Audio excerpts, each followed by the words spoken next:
Fox News alert, the Senate does not have the votes to pass the War Powers Resolution. It would have limited President Trump's actions in Iran. This comes as Democratic lawmakers rip into the president for what they call an illegal war. Watch. Netanyahu had not found a president stupid enough to drag the United States into that war before. It is so much worse than you thought. You are right to be worried. Trump administration has no plan in Iran.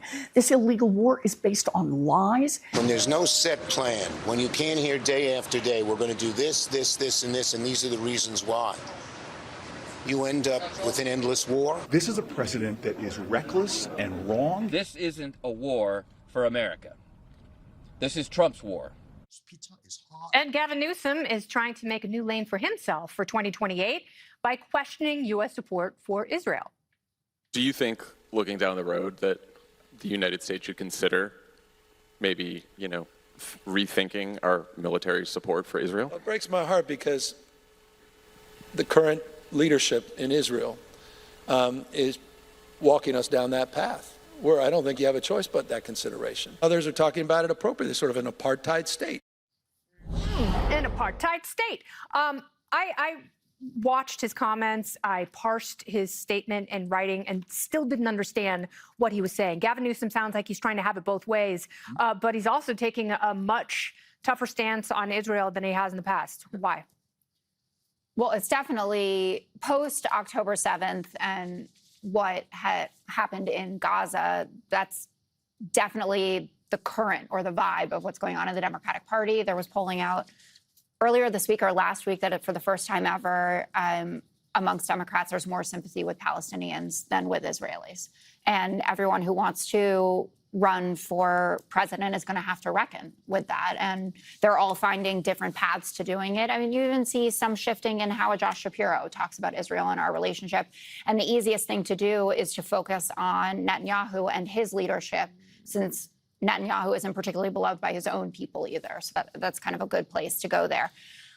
I think in terms of the opposition to this, and I mentioned this yesterday as well, that there are Republicans, elected officials like the Todd Youngs of the world, who are concerned about a prolonged conflict. And a lot of this just has to do, I think, with the timeline. If it's a short surgical type strike, like what we have seen from President Trump before, that is one thing. And that's, maybe a few weeks. But if this is something getting into the months, certainly heading into election time for a lot of people, they are not going to be supportive of this. So this is the first step that we had one vote on this. I imagine this will continue to come up as time progresses. But that's where I think it is. I don't think anyone disagrees with the idea that you should try to take out the Iranian government in this form. The question is what comes after and how long do people have the stomach to be doing this? My question for someone like Elizabeth Warren, who seems a little unsophisticated and subjective when she makes these comments, she's starting to sound like Adam Schiff. She goes into a classified briefing and then comes out and goes, "It is so much worse than anything you can imagine." Is she just fear-mongering or trying to raise money? They all go to these briefings. I had Cruz on last night. He's in the briefing with the Democrats. They're getting briefed by the CIA, the Pentagon, and the State Department. And he says all the Democrats in the briefing room are yelling at the briefers, screaming at them, attacking them. And they're just trying to explain what's going on. And then they run out of the briefing room and they say, "Forever war, no plan, illegal war." It's just a slogan. We are 5 days in. And the Democrats and Jessica are like kids in the back of a car ride. Are we there yet? Are we there yet? Are we there yet? Listen, I don't want it to be a long car ride either, Jessica, but we just pulled out of the driveway, okay? Well, I have to pee. My God. Turn this car around. And then to blame the Jews, okay? Trump has been dialed in on Iran since the first term. Yes, it helps the Israelis in the region. It helps us even more globally. China was using this country and Venezuela as a forward operating base, sucking up all the cheap oil and throwing missiles and migrants at us. And if we can take control of this situation, we control the Strait of Hormuz, Strait of Gibraltar, Suez, Malacca Straits, Panama Canal, every single global choke point in the entire world. If China tries anything, We turn it off, and they can't bring anything into their country by sea. The Democrats have been briefed on this, and they still run to the cameras and scream about nothing. There is legitimate criticisms. You could say Trump is focused overseas, not here. You could say he's going to drive up the price of oil. That's fine. We can have that debate. The price of oil is still lower now than it was for 4 years under Joe Biden. Trump's track record in foreign policy has been exquisite.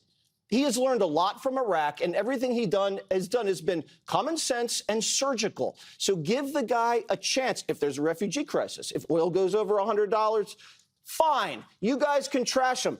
I'll say things too, but now is not the time. All right, so what is the time now for this administration? How should they be combating the messaging from particularly Democrat senators and also mainstream media who are looking for any cracks in this incursion? I mean, I consume a lot of media, and I know there are some bad actors in the media, but overall, I have to say, I feel like there's a ton of coverage. I don't think it's all negative. Across the board. Some of it, yes. Some are like the first question being, when is it going to be over? Like when the car ride is going to be over. But overall, I don't think it is that bad. I think they're doing and I think that's partly because the president himself is willing to talk a lot. So you don't have to guess what is he thinking. He will tell you. Just call him, and he'll pick up the phone maybe, and he'll be able to tell you. Marco Rubio has been very good. General Kane, very good. Secretary of War Pete Hegseth. They're doing regular briefings. Now Caroline Leavitt is out there. So. And CENTCOM's briefings have been amazing. So I think that if you're in the administration and you're getting really hung up on what you think the enemy in the mainstream media is saying about you, you're focusing way too narrowly. I don't think the coverage of it is that bad at all. And I think that shows in the polling, even because initially it's 50-50. Okay. But now that was because there was an element of surprise. Let them explain it. Let's see how it goes. And what the president said also is, I'm not worried about the polling. He's going to do what's right.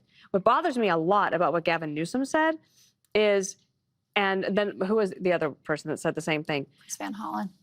They're all running for president in 2028. What did we find out last week? There was the report that came out that said that Kamala Harris was most hurt with Democrats on the issue of Gaza. So can you be pro-Jewish people? Can you be pro-Israeli and win in the Democratic Party? Maybe Gavin Newsom is making that calculation. I don't know. He was on with the Pod Save America guys. Next week when he's on with Ben Shapiro, I'm sure he'll say something different. The last thing I would point out is that Hakeem Jeffries got off very easy. He said this week that the troops were going to fail.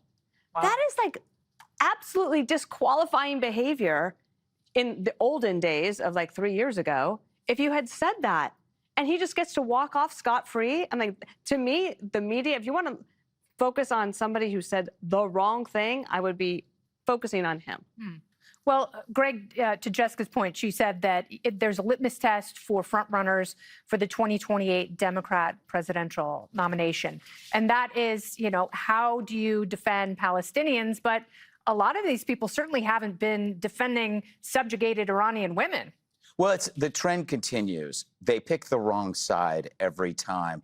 Democrats act like the plight of Kilmar Obrego Garcia was worse than women being trafficked, raped, and murdered. They spent more time on that. They spent more time on the freedom of speech of illegal radicals on campus than they did on October 7th.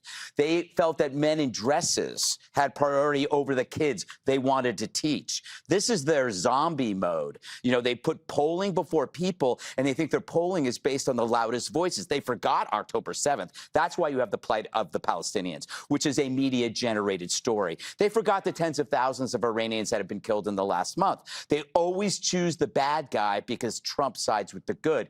I just want to destroy this World Powers Act once and for all. I'm not going to notify my wife ahead of time that I'm going to eat at McDonald's, because she's going to say no, and I'm going to eat there anyway.